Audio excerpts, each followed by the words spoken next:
तुमने, आज फिर से पांचाली का वस्त्रण करेगा। मैं आज और इसी क्षण तुम्हारे प्राण हर लूंगा घृणित दुशासन।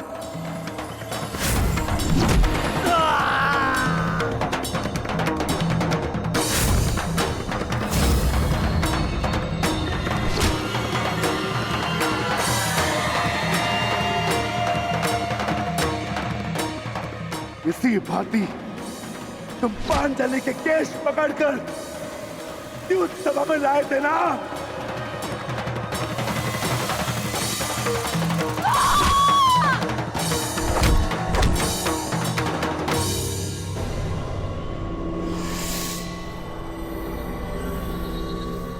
बुला दुशासन, बुला बुला अपने उस ज्येष्ठ भ्राता को जिसके कारण आज तेरी यह दशा हुई है। बुला अपने उन 98 भाइयों को जो तेरे कारण और तेरे ज्येष्ठ के कारण धरती और नरक के मार्ग में फंसे हैं। बुला दुशासन, बुला, आज तो तू बुला। तुझको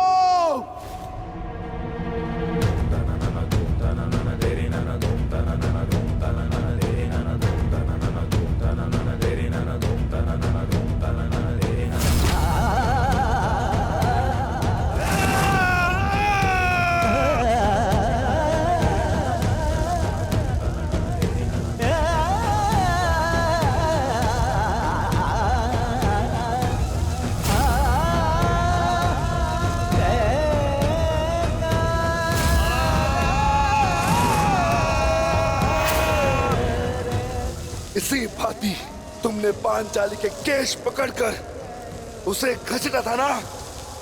चल दुशासन।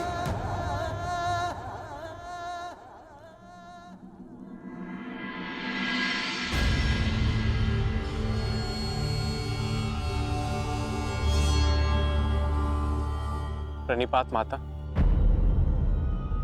पिताश्री ने आपको कुरुक्षेत्र में प्रस्तुत होने का आह्वान दिया। आशा करती हूँ वृकोदर, युद्ध समाप्त होने के पश्चात आपकी पत्नी पुनः अपने केश बांध सकेगी। मुझे विश्वास है पांचाली कि इस आने वाले युद्ध में मैं वृकोदर भीम उस दुशासन की छाती फाड़कर उसके छाती के लहू से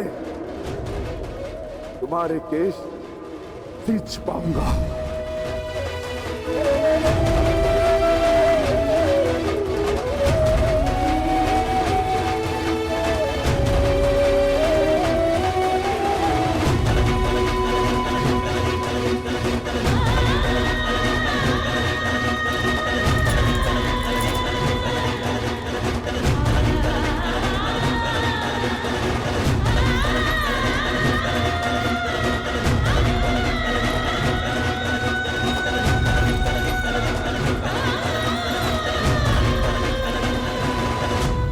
भ्राता भीम की पुकार का अर्थ तो समझ रहे हो ना दुर्योधन?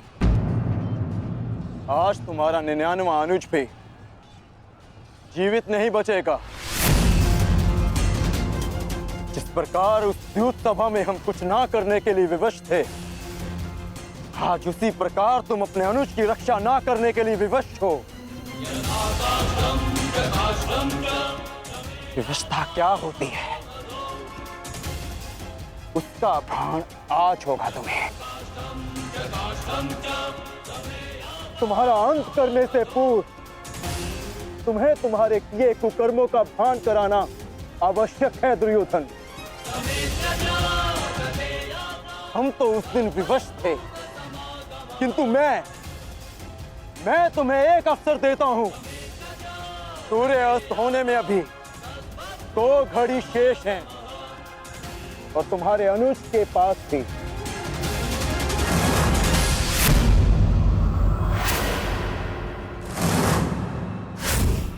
जाओ, बचा सकते हो तो बचा लो अपने अनुज को।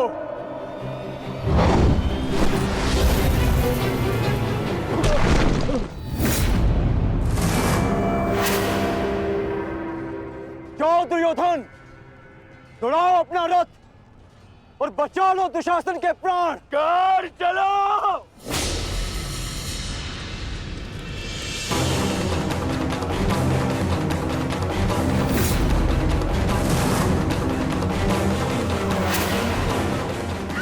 मन रखना कौन, आज किसी के रथ का वेग भ्राता भीम के प्रहार से अधिक शक्तिशाली नहीं होगा। आज पांचाली के अपमान का प्रतिकार लेने से कोई नहीं रोक सकता भ्राता भीम को।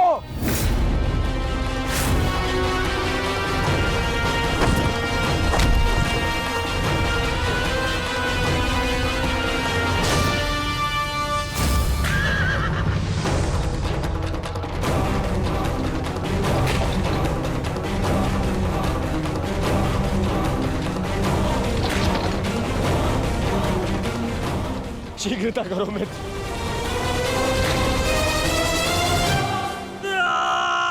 चीखो दुशासन चीखो, इतना चीखो कि अंधा युग तुम्हें सुन तो सके कि जिन्हें द्रौपदी का क्रंदन दिखाई ना दिया उन्हें तेरा ये रुदन सुनाई तो दे। चीखो दुशासन कि संसार को संदेश मिले कि क्यों किसी स्त्री का अपमान नहीं करना चाहिए। एक नारी के टूटे हुए दर्प के टुकड़े जब छाती में चुभते हैं तो कैसा लगता है। गति बढ़ाओ मित्र, मेरा अनुज संकट में है।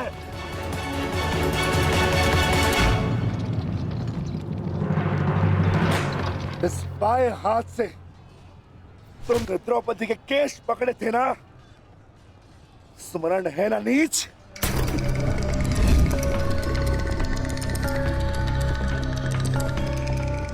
तुमने पांचाली का नहीं समस्त नारी जाति का अपमान किया है।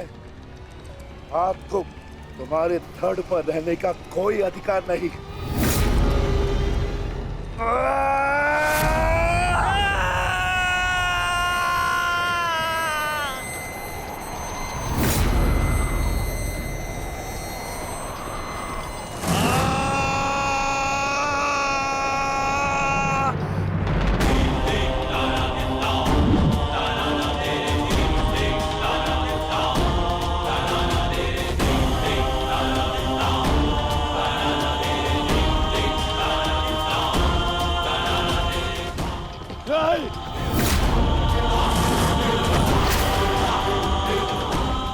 इसी दाएं हाथ से तुमने द्रौपदी का चीर पकड़कर खींचा था ना।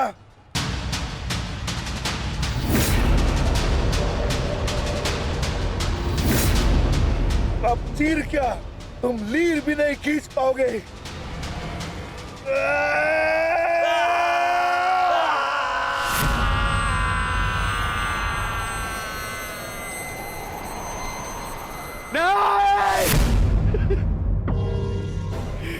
बस करो संजय, बस करो, मुझे कुछ और नहीं सुनना। दुशासन!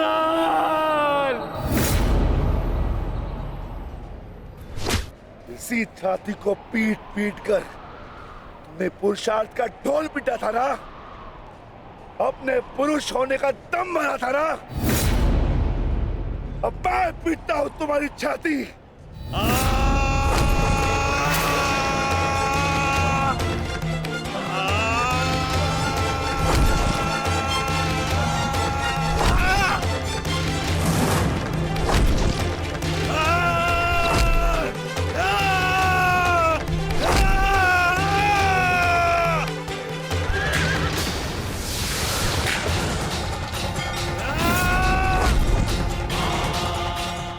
दुशासन, तुमने क्या कहा था पांचाली को?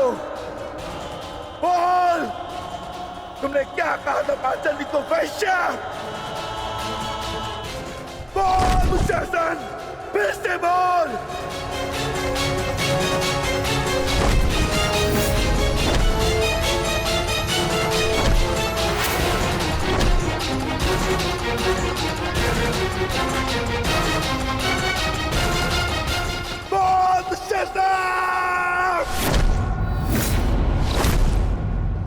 बोल दुशासन, बोल।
मैं पांडुपुत्र था,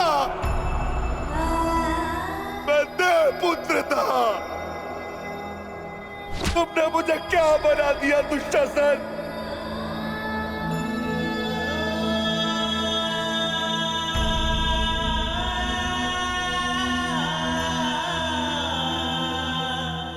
तुमने मुझे पशु बना दिया, तुमने मुझे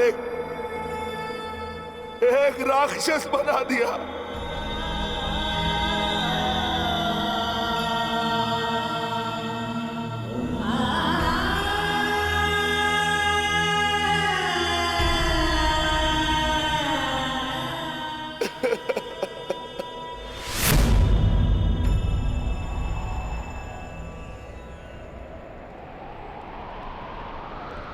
मैंने अपनी प्रतिज्ञा पूर्ण की पांचाली, परंतु मेरे प्रश्न का उत्तर पूर्ण नहीं हुआ। क्यों मुझे ऐसे युग में जन्म लेना पड़ा जहां मुझे अपने ही भाई के रक्त से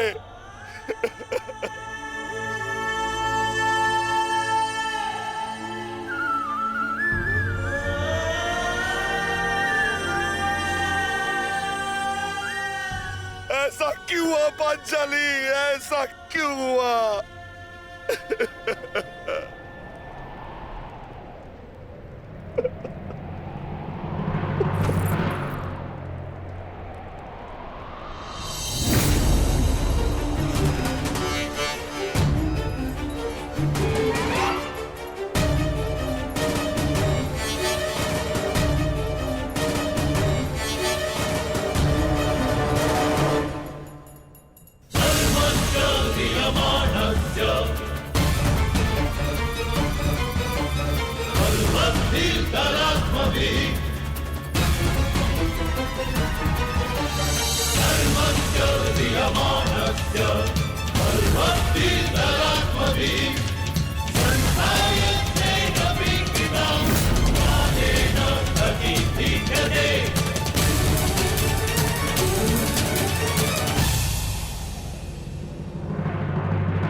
देख रहे हो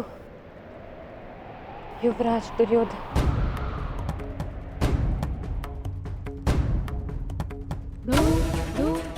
देख रहे हो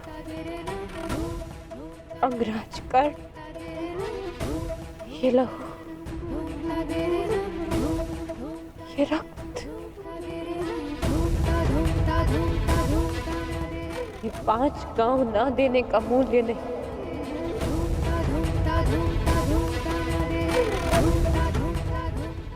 ये पंचभूत से बनी सृष्टि के सबसे बड़े सृजन,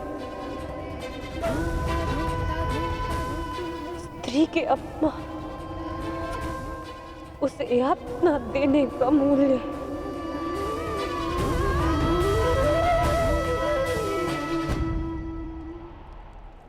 एक स्त्री, एक माता, एक पत्नी का जब जब अपमान होगा,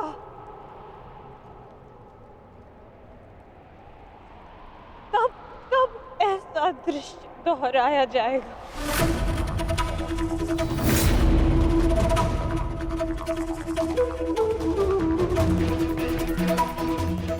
तब तब ऐसा दृश्य दोहराया जाएगा दुर्योधन।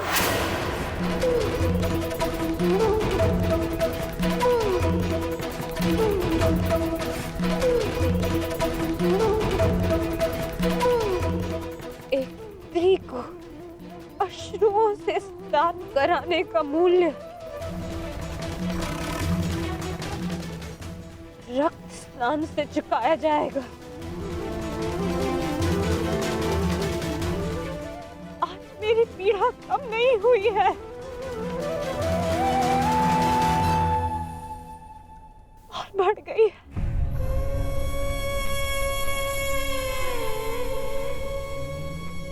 इस संसार में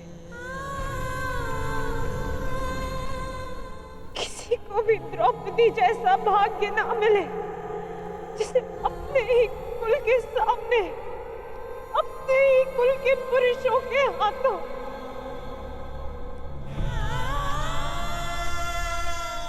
अपमान सहना पड़ा, और अपने ही कुल के वंशजों के रक्त से स्नान करना पड़ा।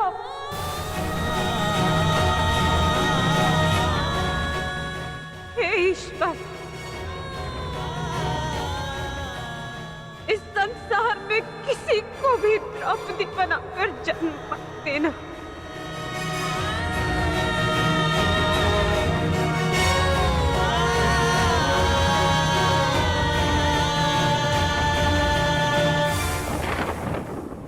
आपके लिए अपने प्राण देकर प्रसन्नता होगी मुझे, क्योंकि मेरे माता पिता ने आज तक मेरा मुख नहीं देखा, और मेरे लिए आप ही मेरे पिता और आप ही मेरी माता हैं। मेरा भाई, मेरा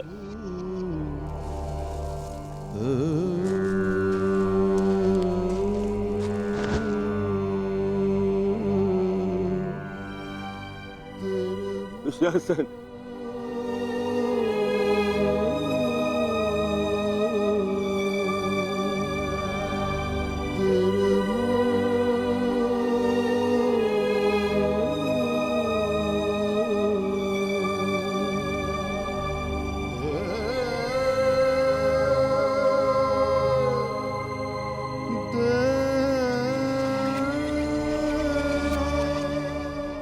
उठ जा, उठ जा, देख युद्ध समाप्त हो गया है। तेरी बुझाए, तेरी बुझाओ के बल के सहारे ही तो मुझे संसार पर राज्य करना था।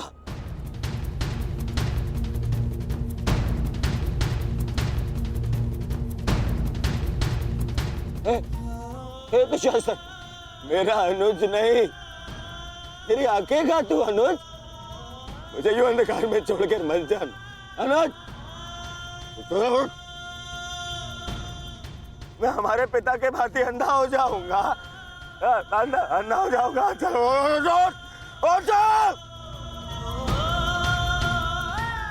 अरे अरे इसकी बुझाए क्या है? अरे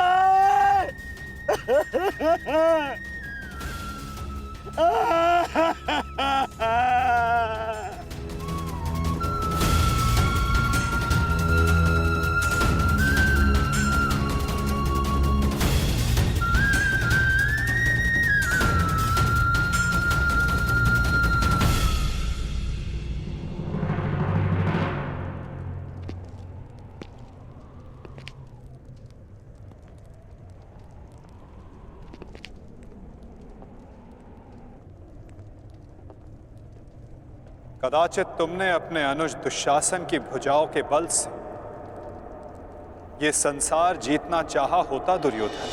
नारायणं नमस्कृत्य नरं चैव तो आज सारा संसार तुम्हारा दास होता, किंतु नहीं, तुमने इसकी भुजाओं के बल से एक स्त्री का वस्त्र हरण करना चाहा दुर्योधन।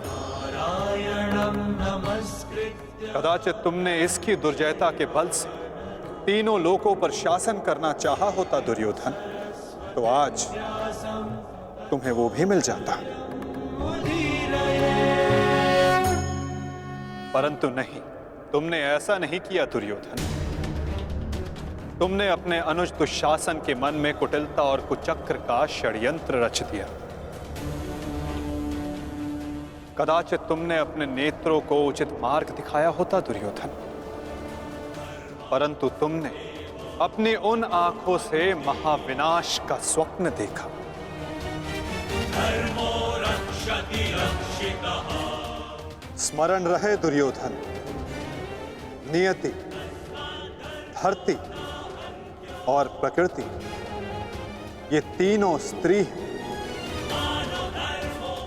और जब जब स्त्री का अपमान होगा, नियति पुरुष के विरुद्ध होगी। धरती उस अपमान का भार नहीं सहेगी और प्रकृति उसे नष्ट कर देगी। क्यों खेला तुमने जुआ दुर्योधन? क्या तुम्हारे अनुजों में, क्या तुम में पुरुषार्थ कम था जो द्यूत खेलने की आवश्यकता पड़ी?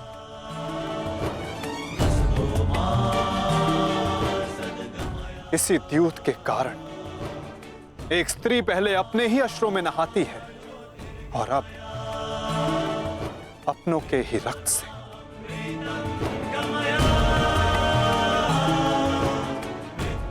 क्यों किया तुमने ये लालच दुर्योधन? क्यों रचा ये कुचक्र?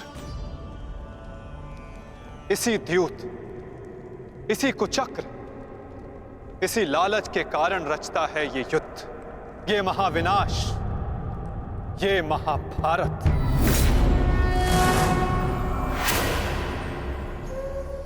क्यों आज एक भ्राता को अपने ही अनुज के रक्त को पीना पड़ा और दूसरा आज स्वयं के रक्त में लथपथ है?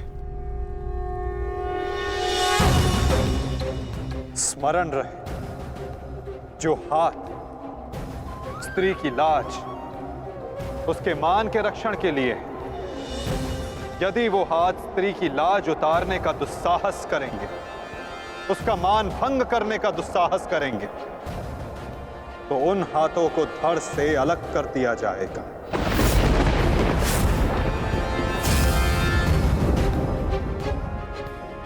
जो वस्त्र हरण करेंगे, उनका प्राण हरण होगा। जब जब किसी की आंखें अनुचित होता देखना स्वीकार करेंगी, तब तब उन आंखों को बंद होना होगा।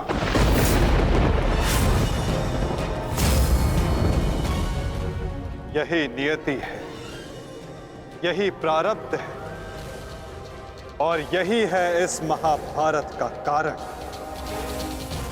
और निवारण।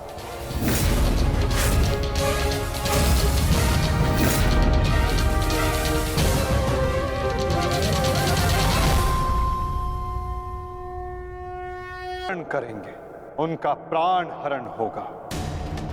जब जब किसी की आंखें अनुचित होता देखना स्वीकार करेंगी, तब तब उन आंखों को बंद होना होगा।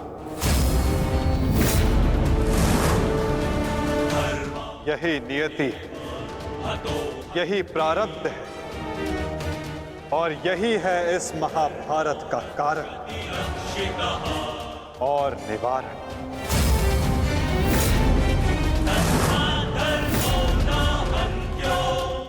अधर्म की ओर धर्म के बढ़ते बाणों को रोकने का प्रयास करने वालों को बाणों की शैया पर विश्राम करना होगा।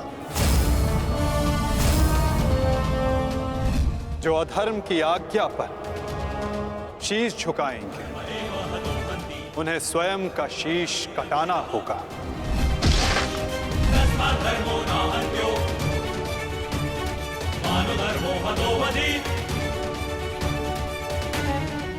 अधर्म को ना किसी का कवच बचा सकता है, ना ही किसी के बाण।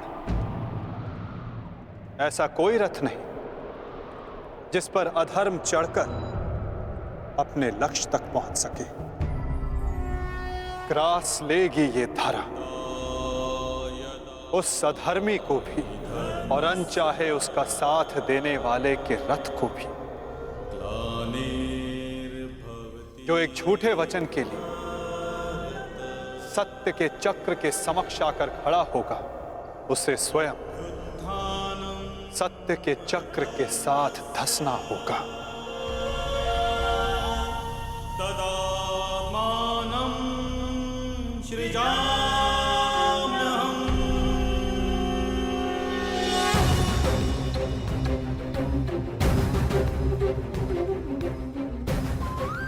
ये तुम्हारे अपमान का नहीं, समस्त स्त्री जाति के अपमान का प्रतिकार है पांचाली। संसार को समझना होगा कि कभी किसी स्त्री को प्रतिशोध के लिए ना ललकारें, क्योंकि प्रतिशोध पाकर मन की अग्नि शांत नहीं होती, अपितु और धधकती है। यही है इस महाभारत का संदेश और नियति का उपदेश।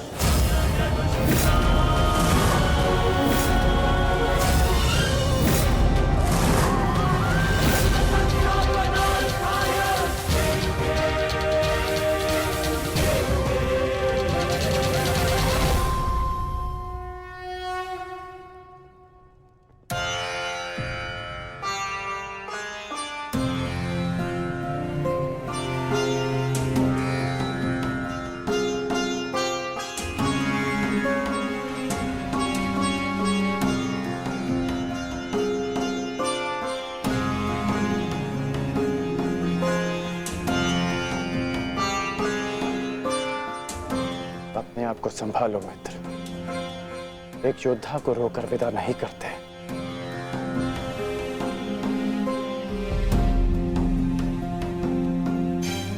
हम तो शासन का बलिदान जो व्यर्थ नहीं जाने देंगे। आगे बढ़ो मित्र, अपने अनुज की अंतिम विधियां पूर्ण करो।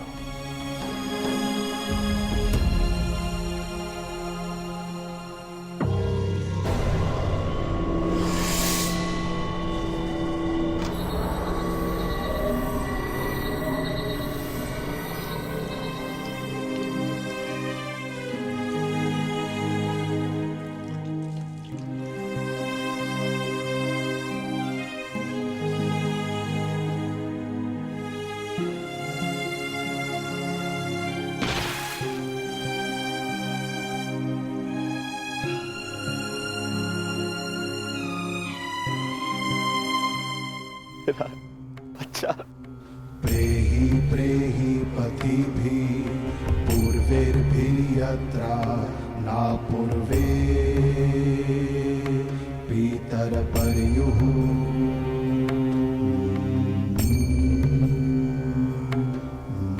भूभराजना स्वधया वरुणं च दिवम्। पुत्र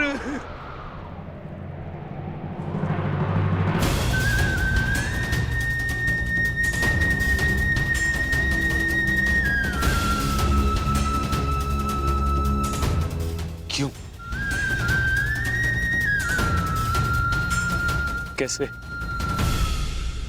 कैसे होने दिया तुमने ये? तुम्हारा अनुज तुम्हारा उत्तरदायित्व था, उसकी रक्षा कैसे ना कर पाए तुम? मैं नेत्रहीन हूं पुत्र, परंतु ऐसा प्रतीत होता है जैसे किसी ने मेरा एक नेत्र छीन लिया है।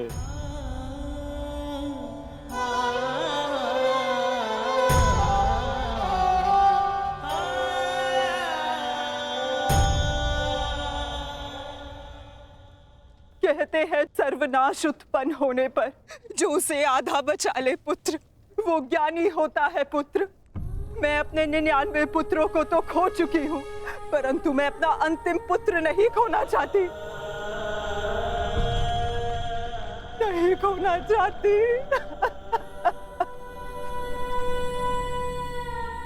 बंद कर दो ये महाविनाश दुर्योधन, और लौट चलो।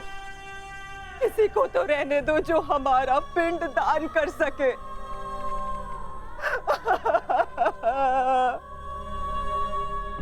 चलो पुत्र, लौट चलो। नहीं, अब इस युद्ध को रोका नहीं जा सकता। मैं इस युद्ध के ऐसे पड़ाव पर पहुंच चुका हूं जहां से पीछे लौटना संभव नहीं। ये दलदल या तो मुझे निगल जाएगा और या मैं इसे समाप्त कर दूंगा। अब या तो उन पांडवों का अंत होगा और या तो मेरा। नहीं। उससे पूर्व कदाचित ये युद्ध नहीं रोक सकता। अब ये युद्ध ना मुझे राज्य के लिए लड़ना है और ना ही सम्राट बनने के लिए। ये युद्ध करना है प्रतिकार के लिए। जिन पांडवों ने मेरे 99 भ्राताओं का वध किया, उनके वंश का समूल नाश करूंगा मैं।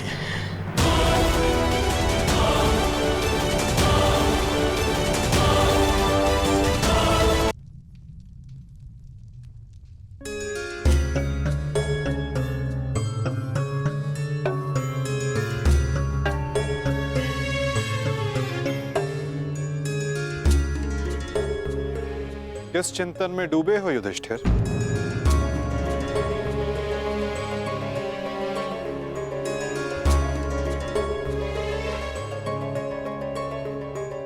प्रणिपात वासुदेव।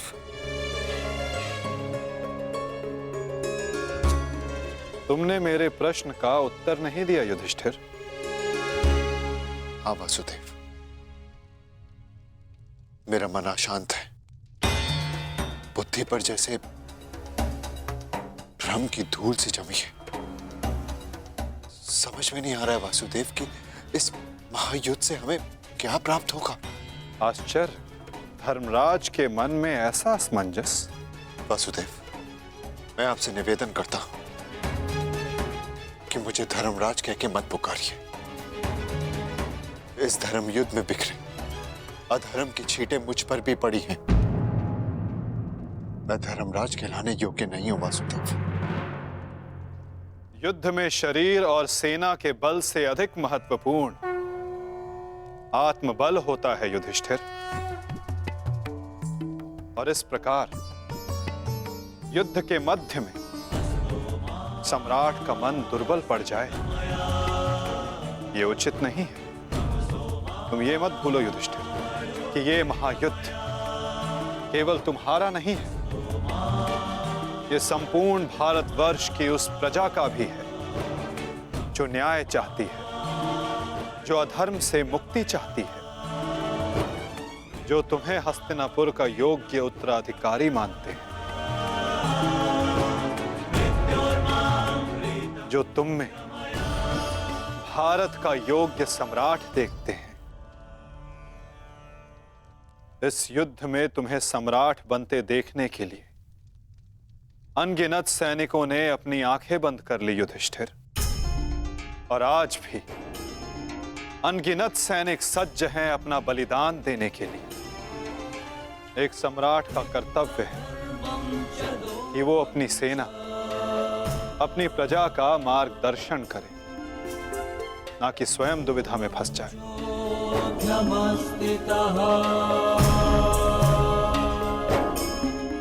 किंतु प्रश्न ये है कि सम्राट के मन में ये प्रश्न आया क्यों? कहीं सम्राट को ऐसा तो नहीं लगता कि उनके प्रिय अनुज महायोद्धा अर्जुन पूरे मनोयोग के साथ भाग नहीं ले रहे? कदाचित इसीलिए अंगराज अब तक युद्ध क्षेत्र में है। अंगराज का वध केवल अर्जुन के हाथों संभव है। यदि युद्ध भूमि में अर्जुन अंगराज का वध कर देते हैं तो अवश्य ये संभव है युधिष्ठिर।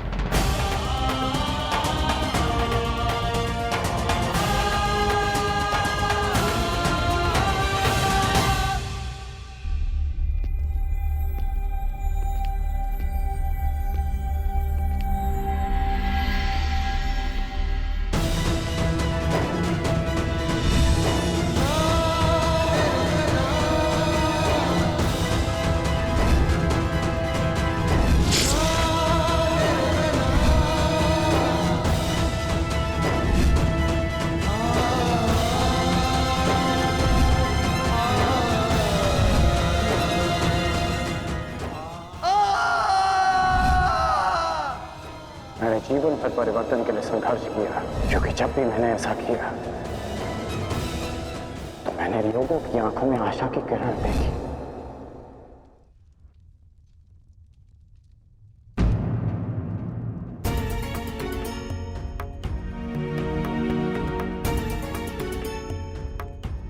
जिस परिवर्तन के लिए तुम लड़ रहे हो उसके लिए सबसे पूर्व तुम्हें सशक्त होना होगा कर्ण। कुछ समझ नहीं पा रहा हूं वृषाली। लगभग अपने सारे प्रिय खो चुका हूं। हमारी अगली पीढ़ी जिसके लिए मैंने परिवर्तन का स्वप्न देखा था वो तो बची ही नहीं। फिर इस परिवर्तन का क्या लाभ?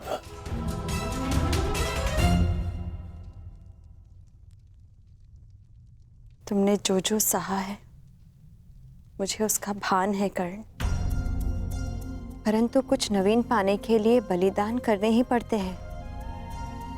युद्ध में योद्धा वीर गति प्राप्त करता है ये भी जानते थे। धन की, प्राण की, अपनों की हानि होती है ये भी तुम जानते थे कर्ण। फिर आज ये उद्विग्नता क्यों? इस समय तुम कौरव सेना के सेनापति हो अंगराज, और तुम्हारी सेना को तुम्हारे मनोबल की आवश्यकता है। उन्हें एक सशक्त सेनापति चाहिए, ना कि एक टूटा हारा योद्धा। हम सबको तुम पे विश्वास है कर्ण, मुझे तुम पर विश्वास है।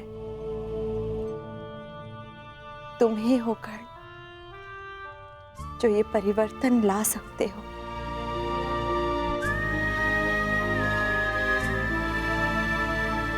मैंने तुम्हें कितने कष्ट दिए हैं, फिर भी सदा तुमने मेरा साथ दिया, मुझे साहस दिया।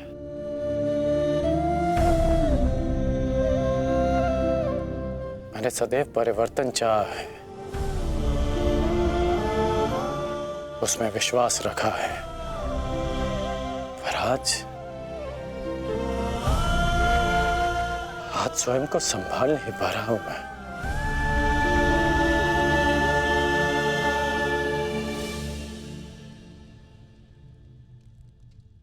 स्वयं को संभालो सरसेनापति, इस तरह टूटो मत, क्योंकि अगर तुम टूटे तो परिवर्तन का वो स्वप्न टूट जाएगा।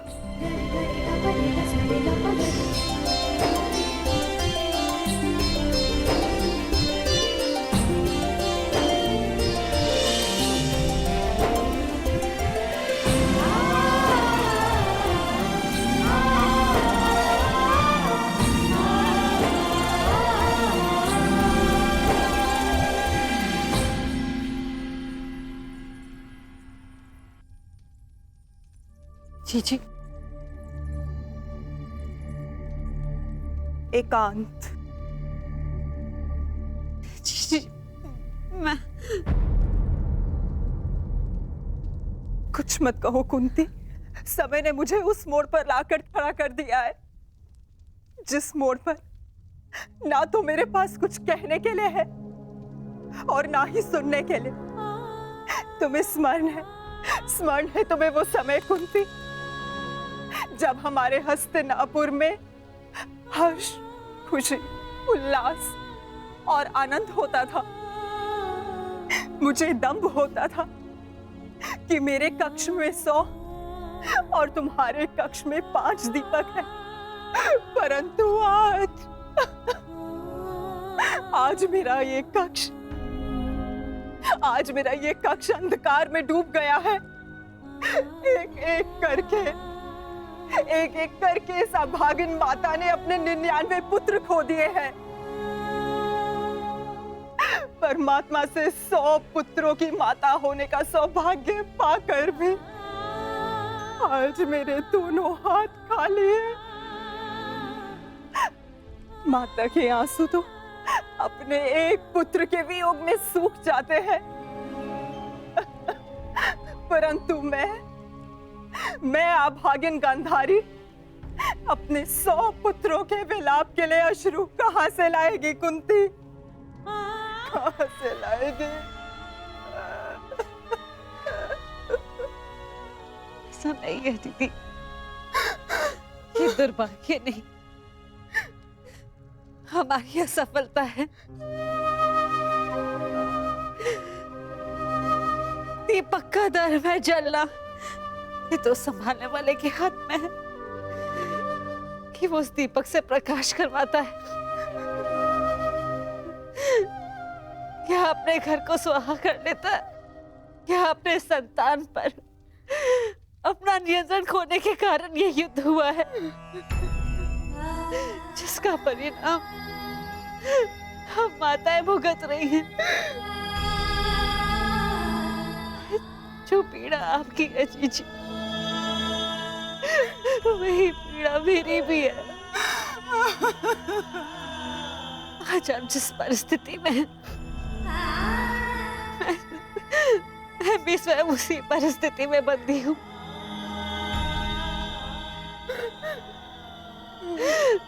भाइयों को लड़ते देख कौन सी माता प्रश्न हो।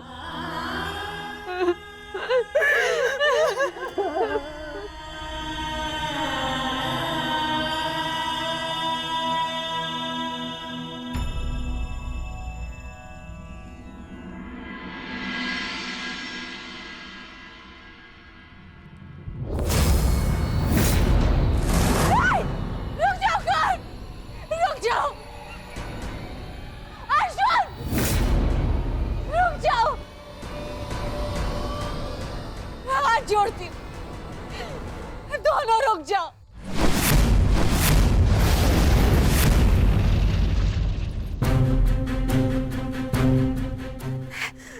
ऐसा नहीं होने दूंगी।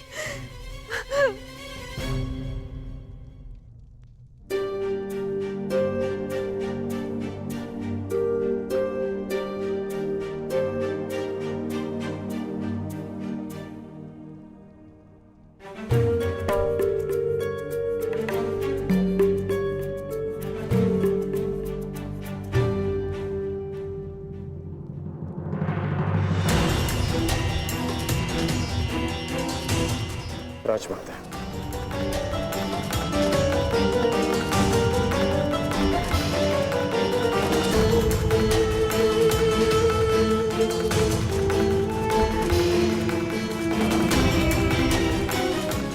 बड़ी बात राजमाता, ऐसा क्या हो गया कि आपको इस समय यहाँ आना पड़ा? कुछ शुभ शब्दों ने मेरे उनको व्याकुल कर दिया है। मैं समझ सकता हूँ। जिस माता के सारे पुत्र युद्ध पर हों, उस माता का मन व्याकुल होना स्वाभाविक है। बात ये नहीं है, मैंने दुस्वप्न देखा है। कैसा दुस्वप्न? तुम बांध छड़ा आगे जा रहे हो, अर्जुन भी सजा है और दोनों ने बांध संधान कर दिया और मैं बीच में आ गई, किंतु तुम दोनों ने बांध छोड़ दिया। फिर क्या हुआ?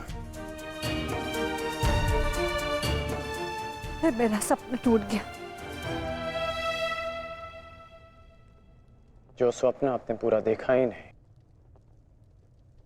उसके लिए आप व्यथित क्यों हो रही हैं? मैं व्यथित हूं क्योंकि बाण किसी का भी हो, किसी की भी छाती भेदे, पीड़ा मेरे कोख को ही होनी है। संसार की दृष्टि में आपकी कोख 5 बार भरी है। क्या आपका दुर्भाग्य था या मेरा प्रारब्ध? हमें इसे स्वीकारना होगा राजमाता। तुमसे विनती करती हूँ, इस युद्ध को त्याग दो। क्या ये विनती आप अर्जुन से कर सकती हैं? बताइए।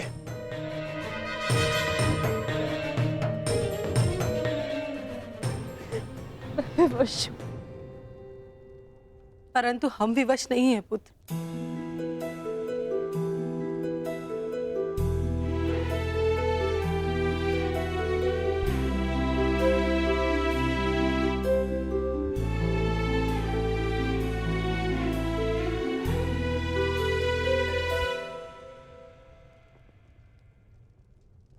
छोड़ दो ये युद्ध पुत्र, छोड़ दो।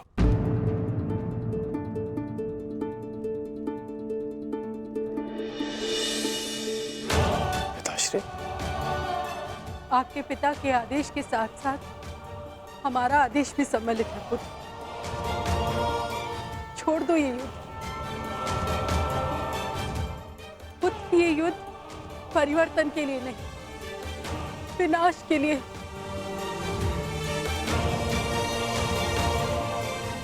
समझ लो कि हम अपने पालन पोषण के ऋण का मूल्य मांग रहे हैं तुमसे।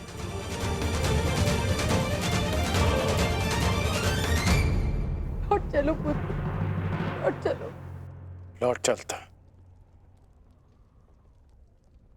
लौट चलता यदि मैं केवल राधेकरण होता।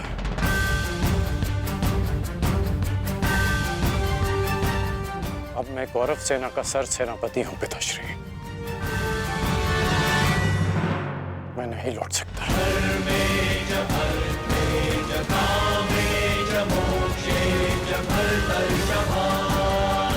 मेरा कर्तव्य है।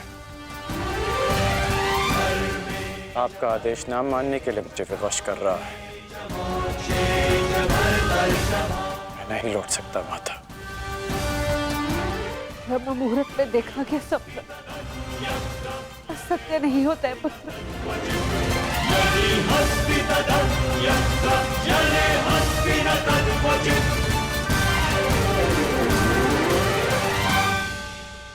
आपका स्वप्न टूटा है राजमाता, परंतु मेरा वचन नहीं टूटेगा।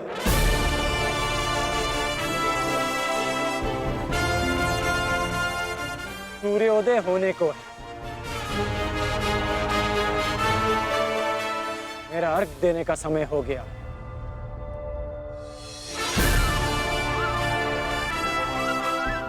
आज्ञा दीजिए। प्रणिपात।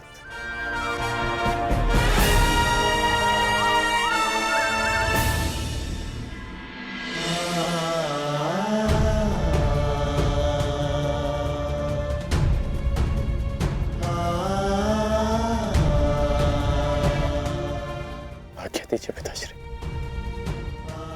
आयुष्मान भव।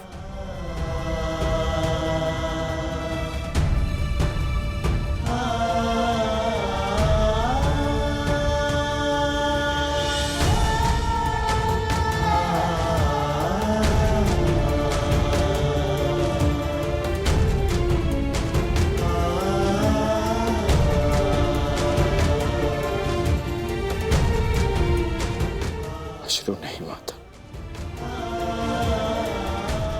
चलता।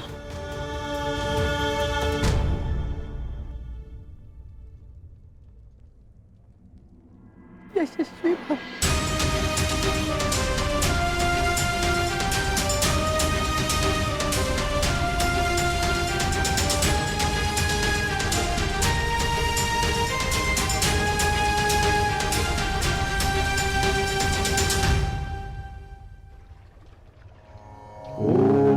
सूर्याय नमः।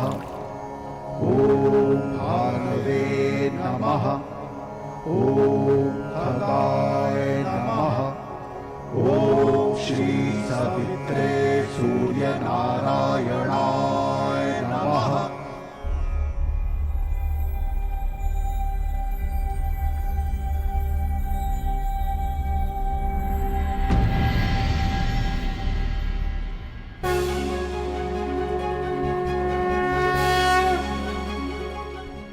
गुरुदेव, प्रणाम। आयुष्मान भव पुत्र, आयुष्मान भव।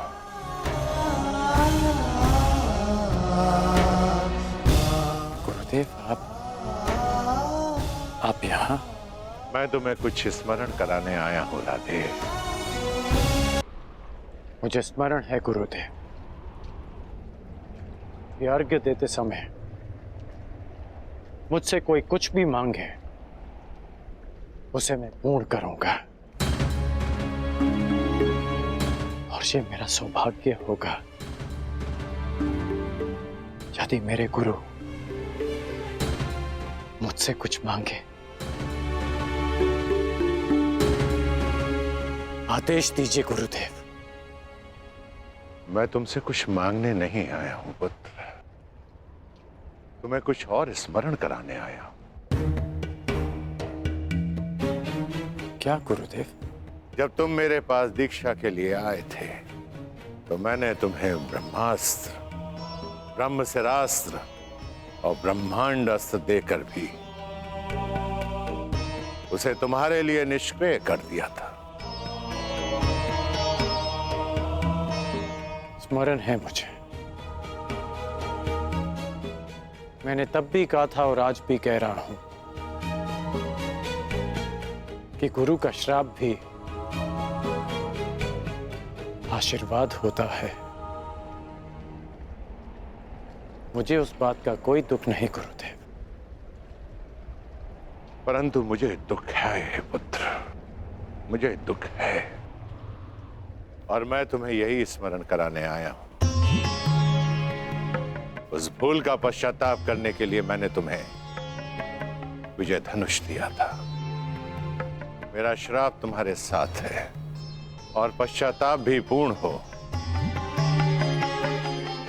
समय आ गया है कर्ण, उस विजय धनुष को धारण करने का।